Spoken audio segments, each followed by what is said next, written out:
Mic test 1 2 1 2.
tusibadili kitu.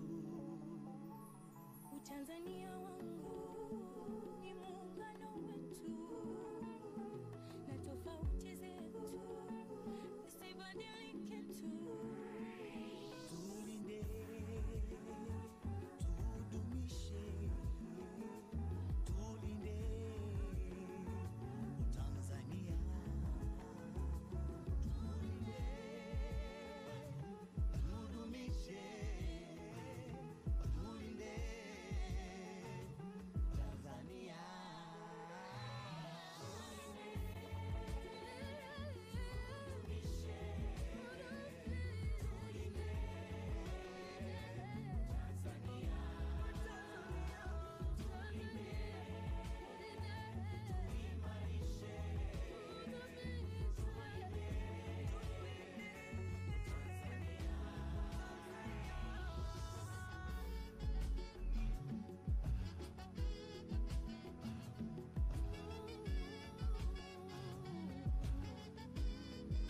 Walifanya kazi babu zetu zamani, wakaujenga msingi ulioishika amani. Walijitoa kwa ajili ya sisi watoto wao, na sisi tulinde kwa ajili ya wajukuu zao. Walifanya kazi babu zetu wa zamani, wakaujenga msingi ulioshika amani. Ili mimi nawe tuwe Watanzania, basi umoja uzalendo zingatia, tusisikize maneno kuambiwa. Tushirikiane, tusibaguane, sisi ni wamoja.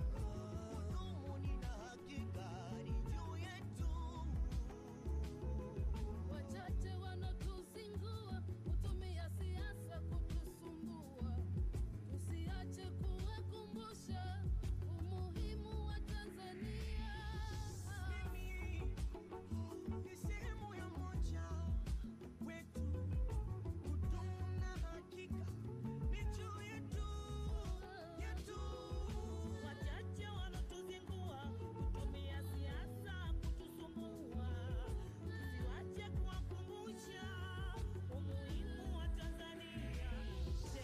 Lugha moja, kabila 120. Hii ni hoja, utu, utamaduni na kujiamini. Hekima, busara, bahari ya juu vinahitajika kulinda muungano huu. Sisi wamoja, wiki pitu. Familia moja, wiki pitu. Sini baba moja mama mbali mbali, hivyo ni damu moja shetani kaa mbali, bendera moja ila rangi mbali mbali, shetani kaa mbali, shetani kaa mbali.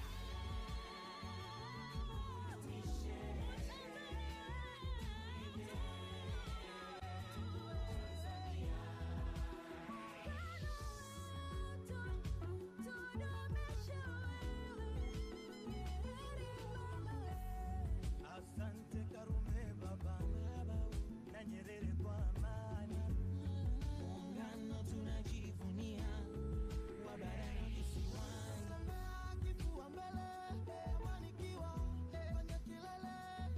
Tunatembea kifua mbele, amanikiwa kwenye kilele.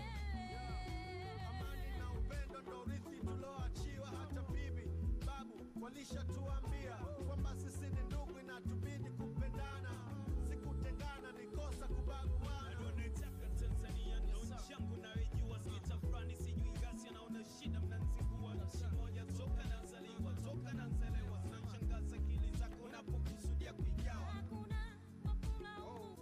ikiharibika. Muungano Tanzania Sisi wote runs pamoja, Magic Attraction. tukiwajibika.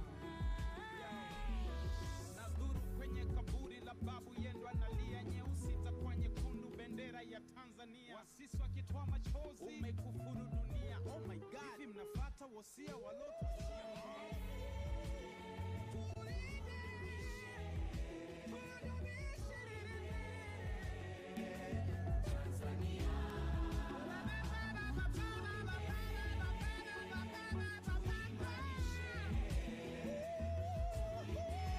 Tulinde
wakasikilizana, wakasema hello, hello Tanzania. Ndugu wa damu, tusibadili mwenendo, tulinde, tudumishe Tanzania. Kwa machozi na jasho, tukaze na mwendo, tuiwaze kesho ya ndugu zetu wadogo. Nchi yetu ni urithi wetu, zawadi ya pekee, tuitunze.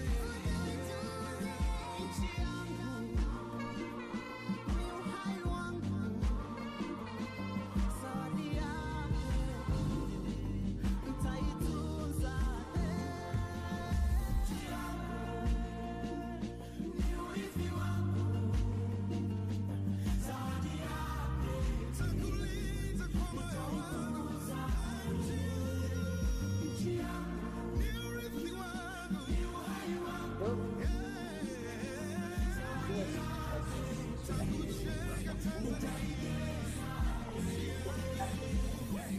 Toa baga nipe ugali wa ujaga, toa energy drink nipe siku ya meza. Toka na mpaka Kigoma nacheza, mchiriku mdumange bai koko muheza.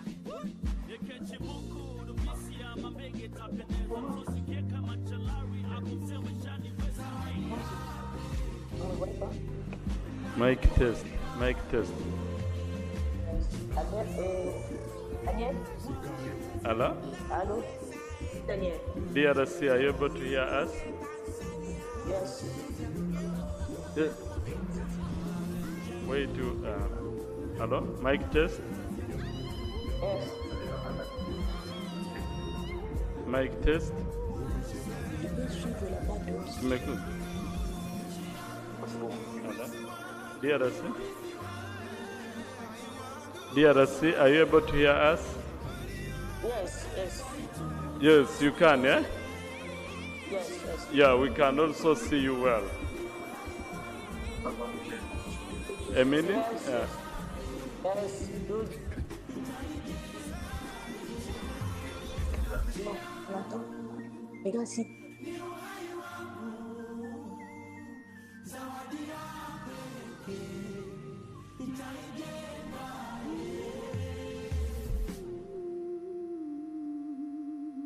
You might be born on the beat.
ndugu zetu wadogo. Nchi yetu ni urithi wetu, zawadi yake tuitunze. Nchi yangu ni uhai wangu,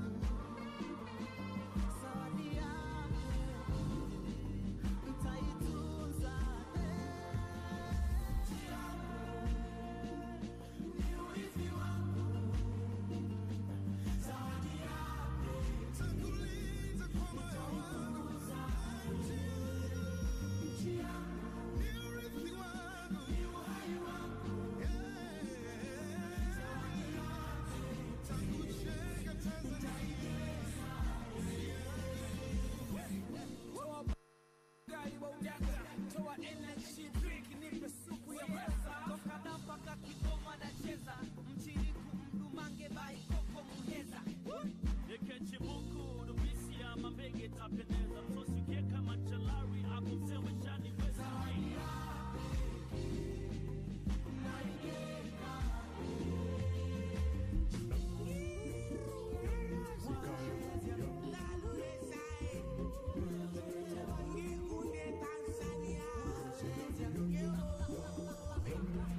wakasikilizana, wakasema hello hello Tanzania. Ndugu wa damu, tusibadili mwenendo, tulinde, tudumishe Utanzania. Kwa machozi na jasho, tukaze na mwendo, tuiwaze kesho ya ndugu zetu wadogo. Nchi yetu ni urithi wetu, zawadi yake tuitunze. Nchi yangu ni uhai wangu, zawadi yake nitaitunza. Nchi yangu ni urithi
ndugu zetu wadogo.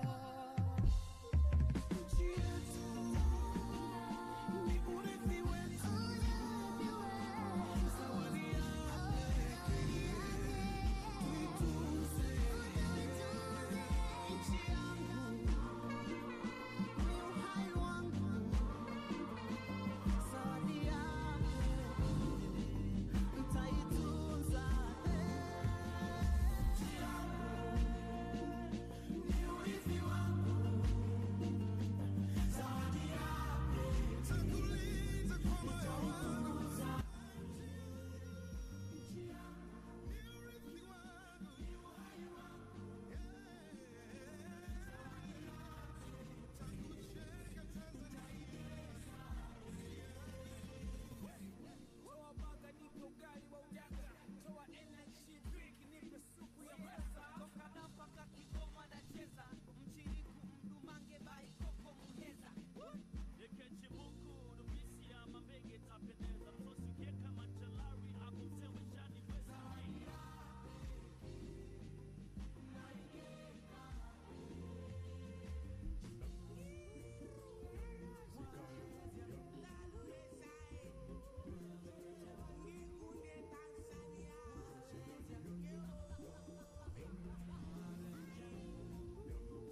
Quelqu'un m'entend?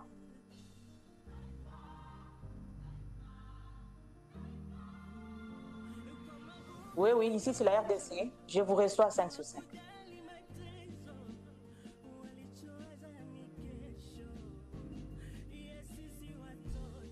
Oui. Je suis sur le canal français et j'ai coupé l'audio original. Je voudrais confirmer aussi qu'on va écouter le son de la salle quand on va commencer à chanter les hymnes. Ok. C'est bon alors, merci beaucoup.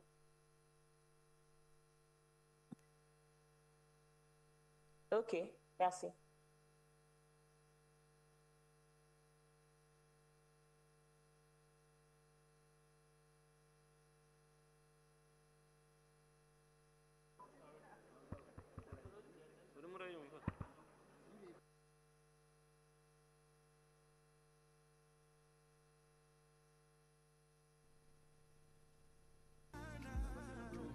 Wakasikilizana, wakasema hello, hello, Tanzania. Ndugu wa damu, tusibadili mwenendo, tulinde, tudumishe Utanzania. Kwa machozi na jasho, tukaze na mwendo, tuiwaze kesho ya ndugu zetu wadogo. Nchi yetu ni urithi wetu, zawadi yake tuitunze. Nchi yangu ni uhai wangu, zawadi yake nitaitunza.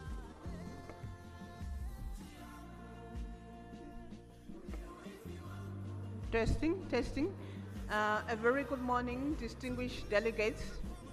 As you can see from the screen, their excellencies are taking their group photo. After that, they're going to come straight into the meeting room. So if we could just take positions, let's be by our seats. And I will request that as they walk in, we're all going to rise, and then we'll be directed on the next processes. Thank you.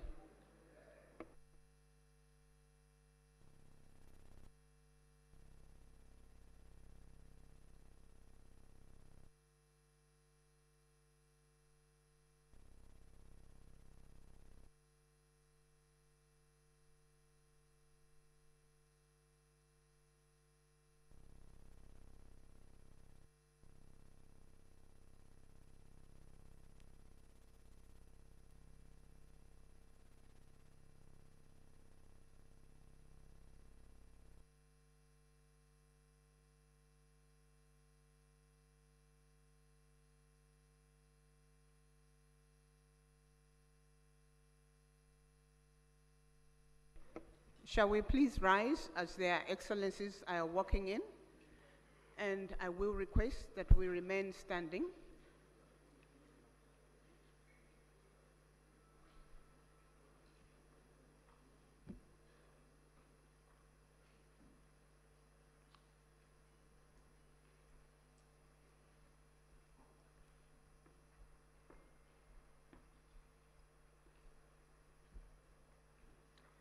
We will remain standing after all their excellencies have positioned. We're going to have the anthems by the Tanzania brass band. I'm not seeing the brass band in the room. Are they coming to sing from here or outside? Okay, they are walking in.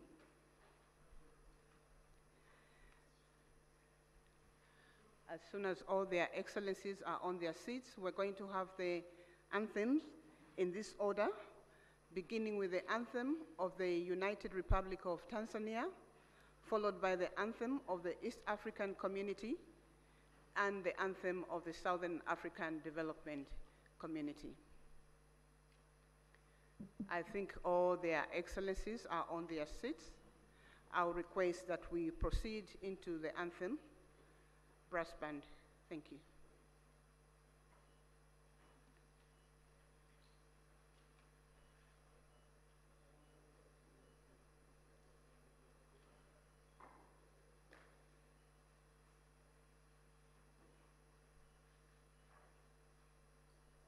United Republic of Tanzania anthem, followed by East African Community anthem and Sadc anthem.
Thank you. We may be seated, Your Excellencies. Your Excellencies, distinguished delegates, a very good morning to you all. My name is Barbara Lopi from the Southern African Development Community Secretariat. I'm humbled this morning to be directing the opening ceremony of this meeting. Your Excellencies, distinguished delegates, allow me at this point to just introduce the excellencies who are participating in this meeting or their representatives. We are here for the joint summit of heads of states and government of the East African Community and the Southern African Development Community. Allow me to then, before I proceed in introducing their excellencies, I just want to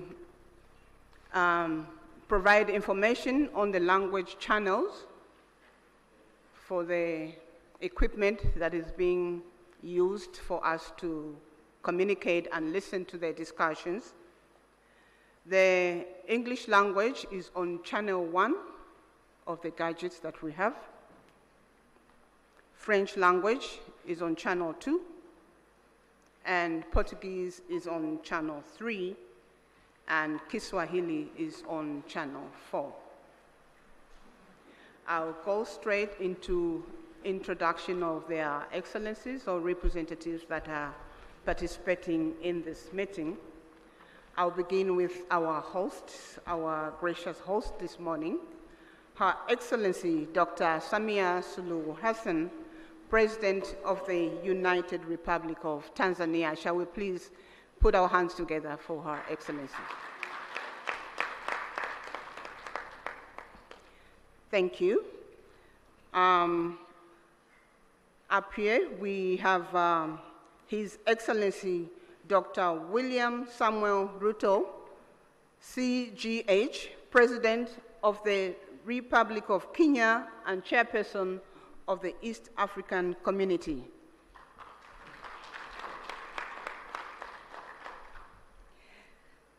Up here, we also have His Excellency Dr. Emerson Dambuzo Mnangagwa, President of the Republic of Zimbabwe and Chairperson of Sadc, Southern African Development Community.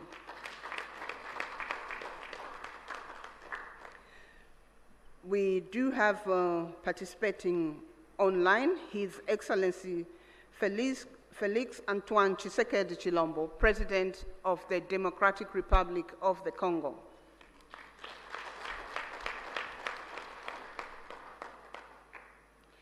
His Excellency Hassan Sheikh Mohamud, President of the Federal Republic of Somalia.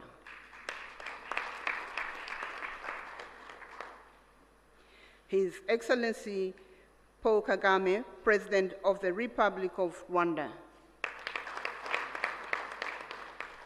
His Excellency Yoweri Kaguta Museveni, President of the Republic of Uganda. His Excellency Mr. Hakainde Hichilema, President of the Republic of Zambia. In our midst, we also have His Excellency, the Chairperson of the African Union Commission, Musa Faki Mohammed. We have His Excellency General Gervais Ndirakubusha, the Prime Minister of the Republic of Burundi, representing His Excellency Evariste Ndayishimiye, President of the Republic of Burundi. We have His Excellency Ambassador Tete Antonio, Minister of External Relations, Republic of Angola, representing the President, His Excellency João Manuel Gonçalves Lourenço, President of Republic of Angola. We have Honorable Deng Alo Kuo, Minister of East African Community Affairs of the Republic of Sudan, representing His Excellency Salva Kiir Mayarditi, President of the Republic of Sudan. We have Honorable Nancy Gladys Tembo, Minister of Foreign Affairs of the Republic of Malawi, representing His Excellency Dr. Lazarus McCarthy Chakwera, President of the Republic of Malawi. We have the Honorable Minister of Foreign Affairs of the Republic of South Africa, Honorable Mula, representing His Excellency President Cyril Ramaphosa, President of the Republic of South Africa.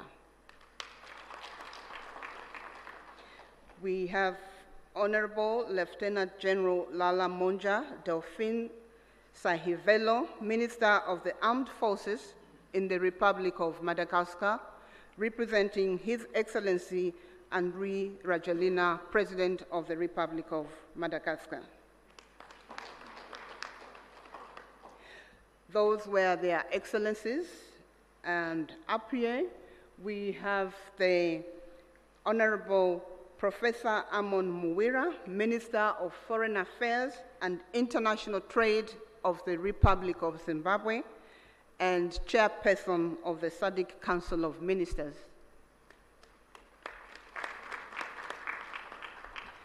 Up here we also have His Excellency, the Right Honorable Dr. Musahila Mudavadi, Prime Cabinet and Secretary for Foreign and Diaspora Affairs, Republic of Kenya, and Head of the East African Community Delegation of Ministerial Session. I would like to recognize all the honorable ministers and the deputies in the room. And up here, I would like to recognize the Secretary General of the East African Community, Her Excellency, sorry. Where is, my apologies.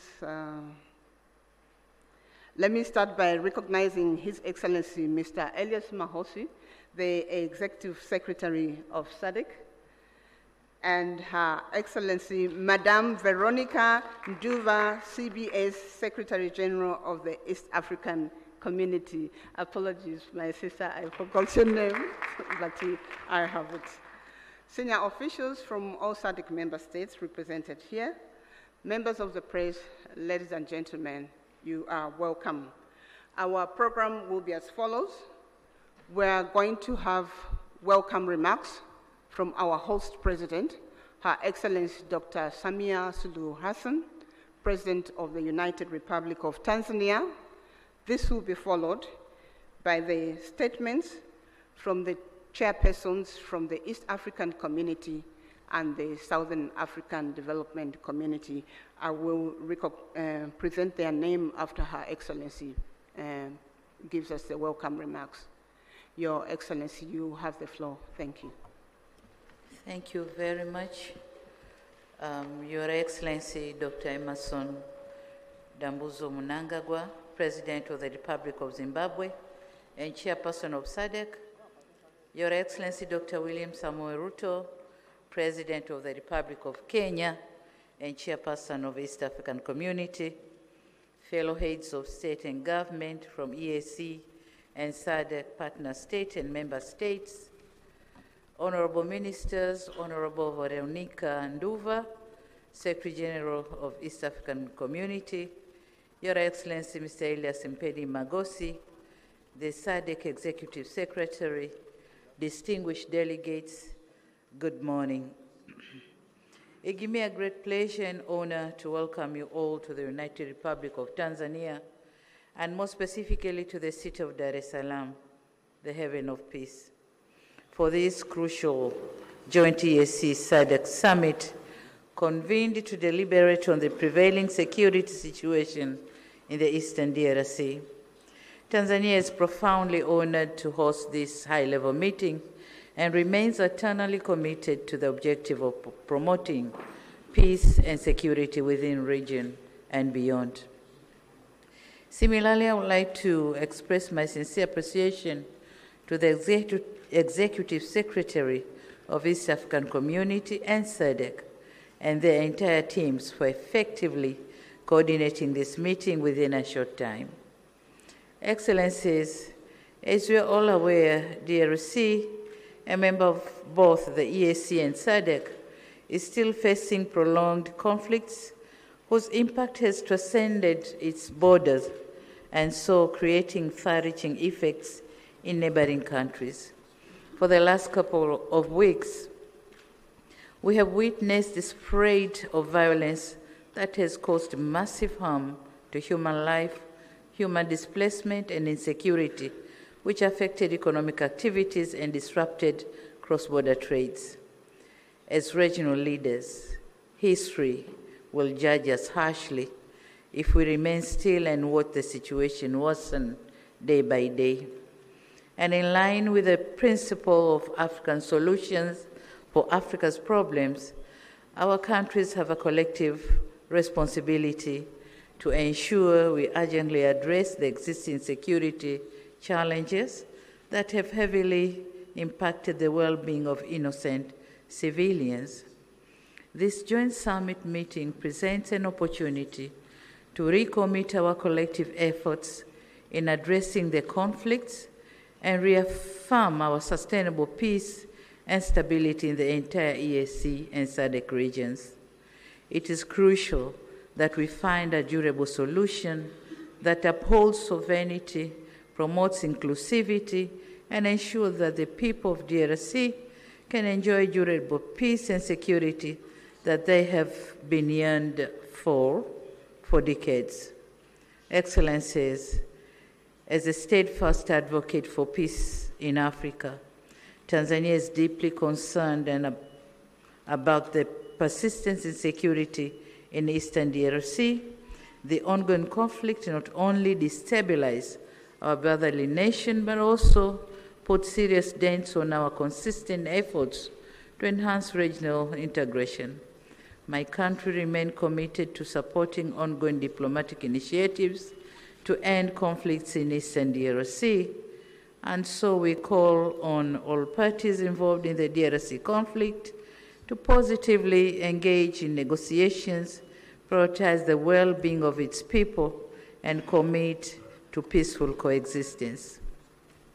Excellencies, our gathering here in Dar es Salaam should be an opportunity for us to have serious reflections and engage constructively on what needs to be done to assist our fellow member states in addressing security challenges. Despite the woven complexity of the matter we are dealing with, we should be confident that this meeting will come up with concrete proposals and measures to urgently address the existing challenges so as to avoid an impending humanitarian catastrophe. As active members of EAC and SADC, we have to remain resolute in our quest to see peaceful and stable regional blocs with our countries standing tall and harmoniously coexisting. It is therefore my humble request to you, my colleagues, let us be united in our efforts to end violence, foster stability, and create an environment where peace, security, and development can thrive. With these few remarks, I once again extend my warmest welcome to all of you and wish you productive deliberation. Asante sana, thank you very much. Merci beaucoup, obrigado. Thank you.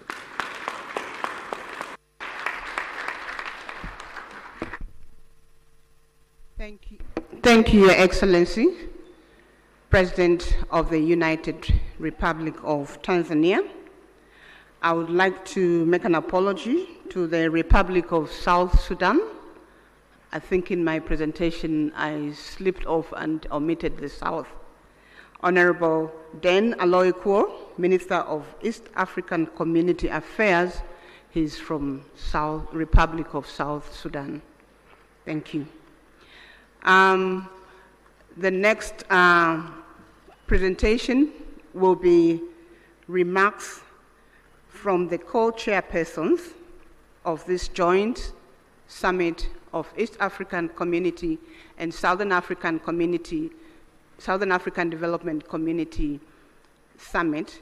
The co-chairpersons will be His Excellency Dr. William Samuel Ruto, CGH, President of the Republic of Kenya and Chairperson of East African Community. And the co-chair is His Excellency Dr. Emmerson Dambuzo Mnangagwa, President of the Republic of Zimbabwe and Chairperson of Sadc. So we're going to start with remarks from His Excellency Dr. William Samuel Ruto, CGH, President of the Republic of Kenya and Chairperson of the East African Community.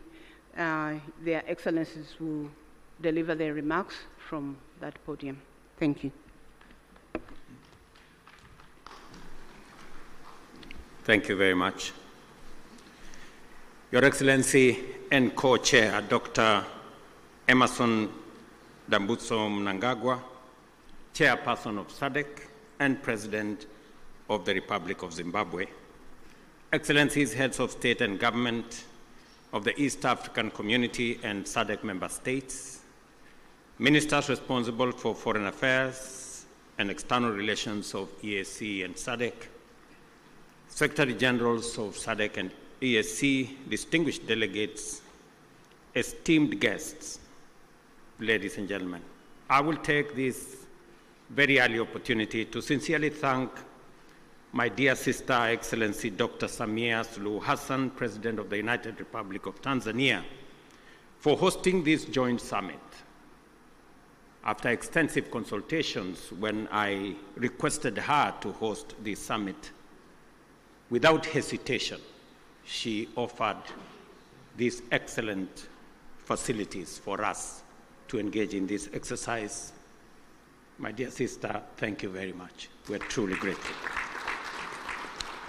Equally important, I appreciate the efforts made by the two regions through their respective communities to mobilize with urgency and convene separate extraordinary summits in order to deliberate on the concerning security situation in the Democratic Republic of Congo. Excellencies, together,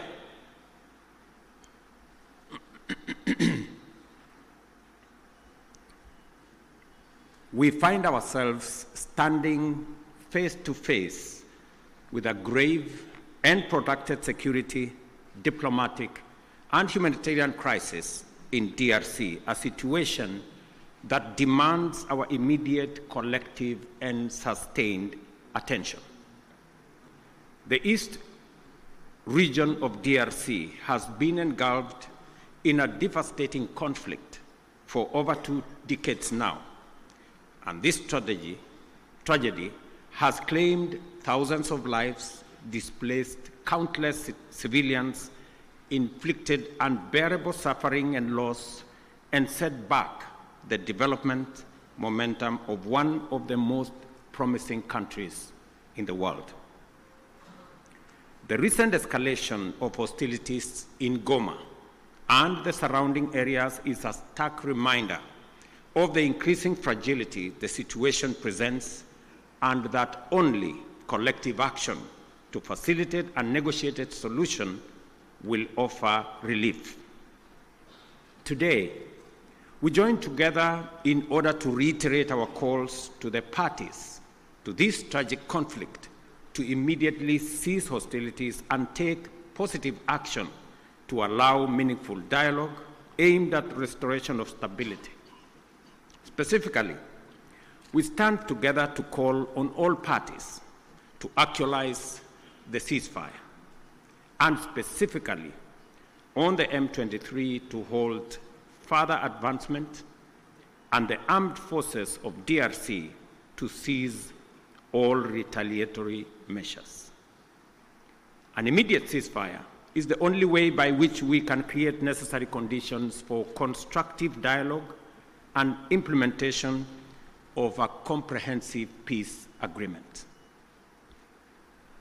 As members of the African Union and United Nations, we stand bound by fundamental principles of respect for the territorial integrity and sovereignty of nations and the principle of good neighborliness. These twin principles are the surest safeguards for the realization of peaceful coexistence.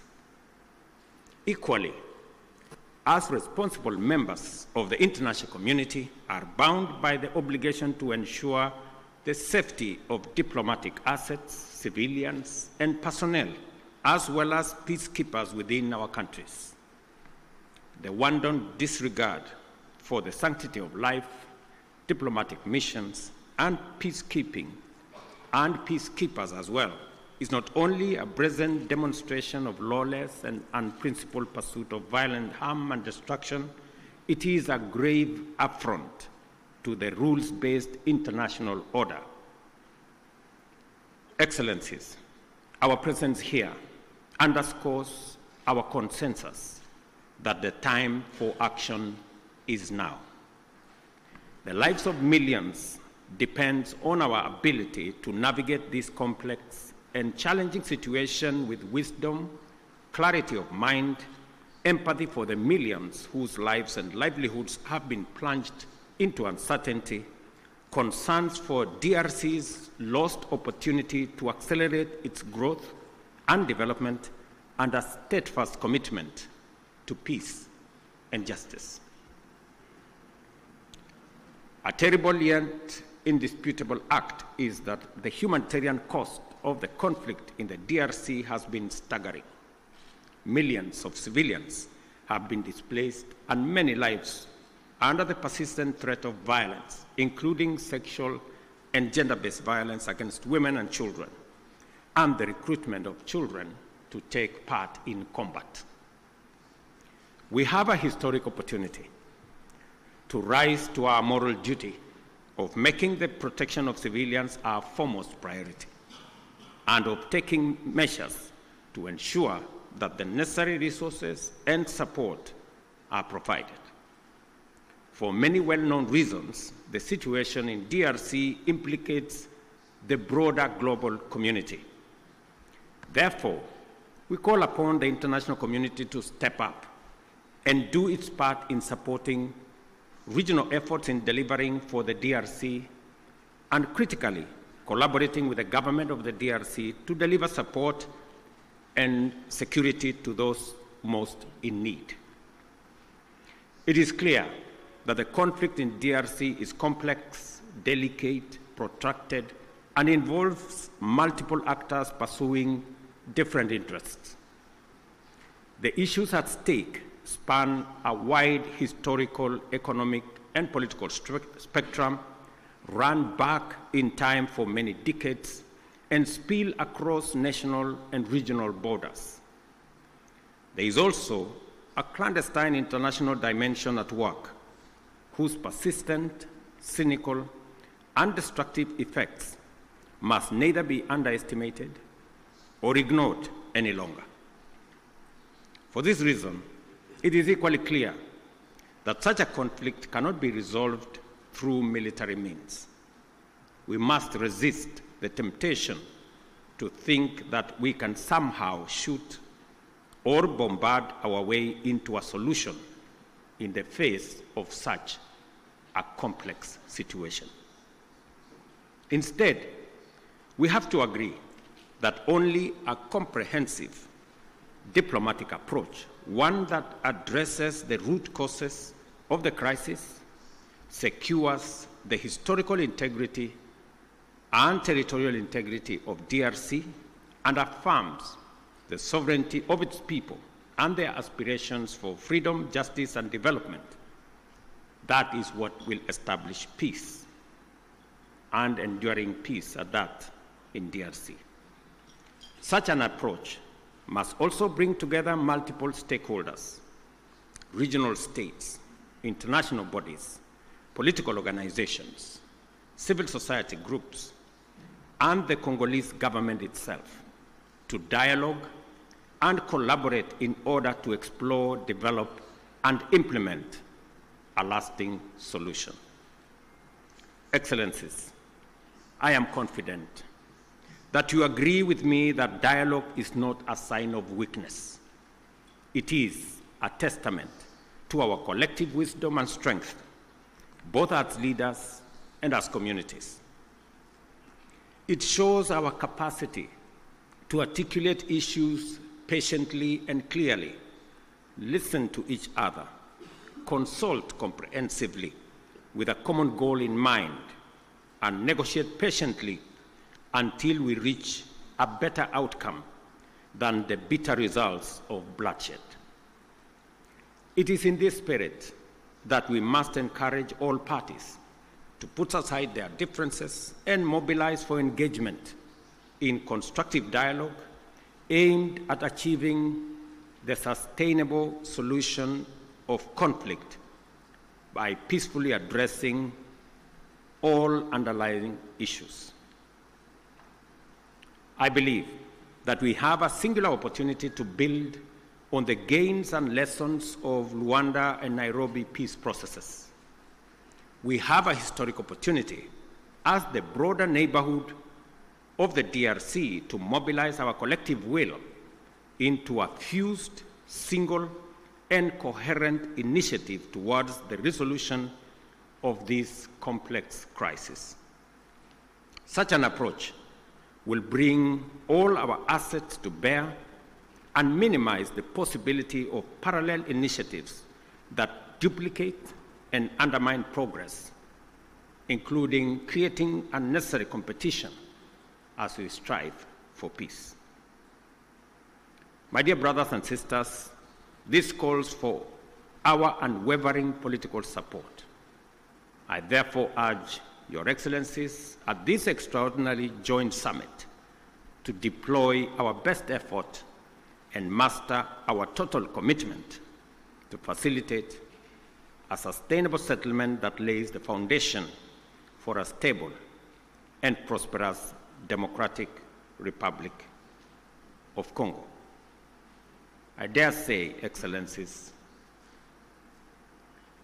the situation may be complex, it may be protracted, it may have been with us for years, but I believe the situation in the DRC can be solved, should be solved, and must be solved.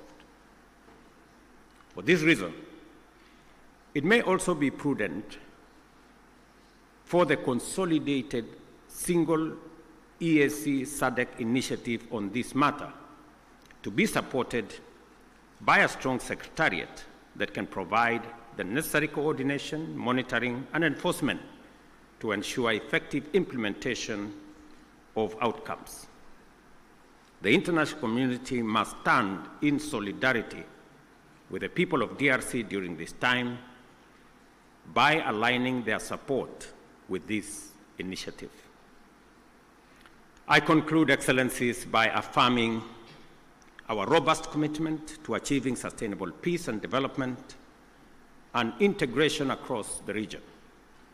The security of DRC is essential not only for the stability of the country, but also to the prosperity and cohesion of the entire EAC and SADC. We call upon all parties to prioritize dialogue, cooperation, and above all, the protection of civilian lives. I thank you once again for being able to be here on this very important mission. It is a historic mission because for the first time, two regional economic blocs come together as a testament of the seriousness of the challenge we face, but also underscoring our commitment to provide leadership to resolve this issue. Thank you very much. May the Almighty God bless all of you and bless our region. Asanteni sana, merci beaucoup, Mayor Brigato. Thank you very much.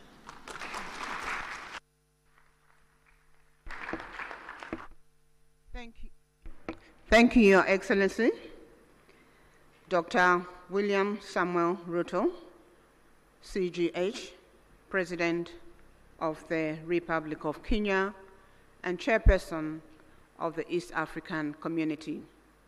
We're now going to have another statement from His Excellency Dr. Emmerson Dambuzo Mnangagwa, President of the Republic of Zimbabwe, who is co-chair to this meeting, and Chairperson of the Southern African Development Community. Your Excellency, you may proceed to deliver your remarks. Thank you.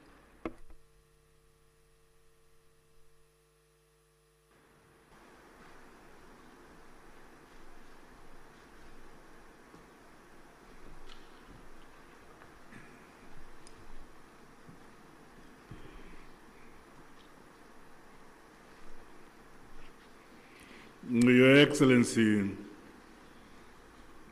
Mr. William Ruto, President of the Republic of Kenya and Chairperson of the East African Community and co-chair of this summit. Your Excellency, Dr. Samia Hassan, President of the United Republic of Tanzania and Chairperson of the Organ on Politics, Defense and Security Cooperation. Your Excellencies, heads of state and government from our regional bodies, honorable ministers who are here, the Sadc Executive Secretary, His Excellency Elias Magosi, the EAC Secretary General, His Excellency Mrs. Veronica Ndua, comrades and friends. It is my distinct honor and privilege to make these remarks of welcome to this historic gathering. Firstly, may I express heartfelt gratitude to you, my dear sister and colleague, Your Excellency, President Dr. Samia Hassan, along with the government and people of the United Republic of Tanzania, for the warm welcome and gracious hospitality extended to my delegation since our arrival in this beautiful city of Dar es Salaam.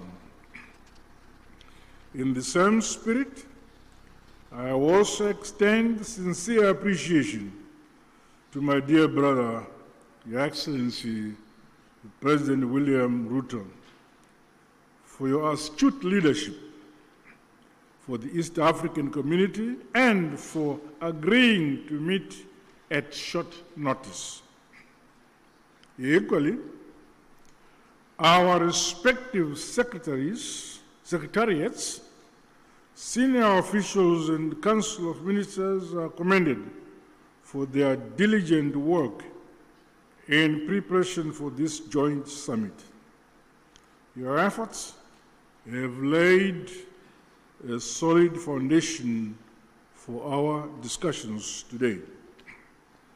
Allow me, on behalf of Sadc, the government of the Republic of Zimbabwe, and indeed on my own behalf, to once again convey heartfelt condolences and deepest sympathies to the member states and families of the brave peacekeepers who lost their lives in the service of the people of DRC and indeed the cause of peace. We also recognize the loss of civilian lives and livelihoods that has resulted from the increased insecurity and insurgency in Eastern DRC. Our prayers continue to be made for the affected families and the communities. Your Excellencies, this historic summit of our two regional blocs is testament to our shared commitment to the founding values of the African Union. Such joint initiatives must see us scale up bold and decisive actions to silence the guns on our continent, but most immediately implement lasting solution to the escalating conflict and humanitarian crisis in the Eastern DRC. Undoubtedly, ongoing instability, growing hostilities, and the ever-increasing number of internally displaced persons in the Eastern DRC has far-reaching consequences, not only for the people of DRC alone, but also for our regions and the African continent as a whole.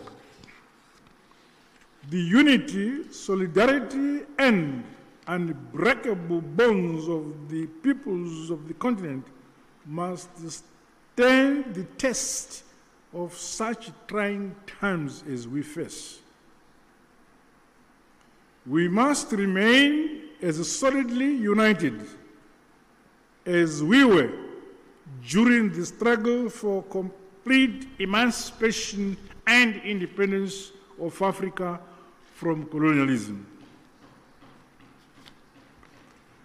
We thus have a duty and a collective responsibility to comprehensively, frankly, tackle and address the various challenges that are impeding the realization of peace and security for the people of Eastern DRC.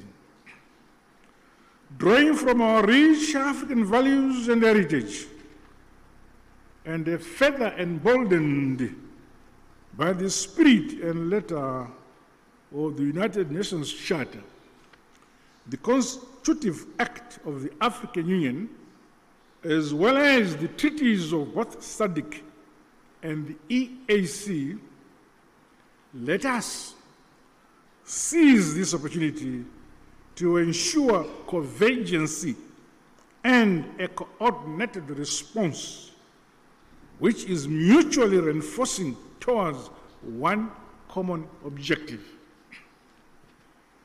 I thus challenge all of us to approach the agenda before us with openness, honesty, flexibility, and commitment to building a lasting peace for Mother Africa.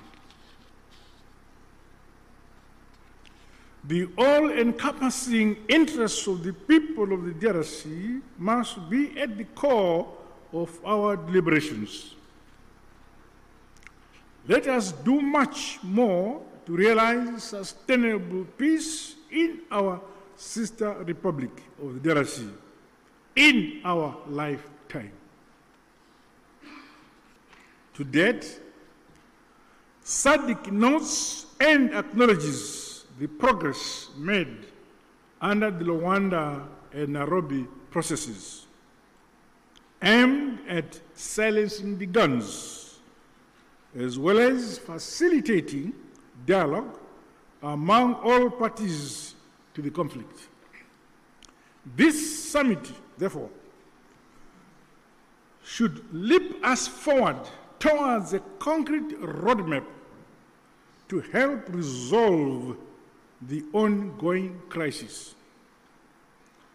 As the leaders entrusted to nurture and facilitate unity, peace and development in this era, we cannot let the peoples of our regions down. Their hope is in us here. The Sadc bloc remains unwavering and committed to continue playing its part. With these remarks, I wish the summit fruitful deliberations. I thank you. Asante sana, tatenda.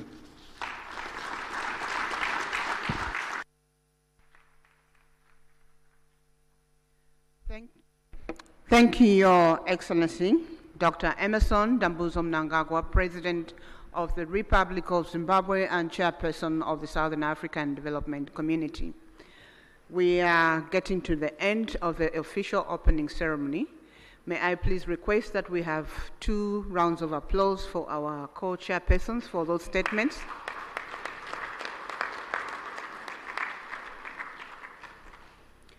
Thank you. This marks the end of the official opening ceremony, which was open to the media and the invited guests. At this point, we will allow the members of the press to be excused and leave the room so that we allow their excellencies to deliberate on the agenda. The meeting participation is 1+5. Again, we will request delegations that were invited to the official opening, but who are outside the 5 configuration to be excused. As the media is exiting,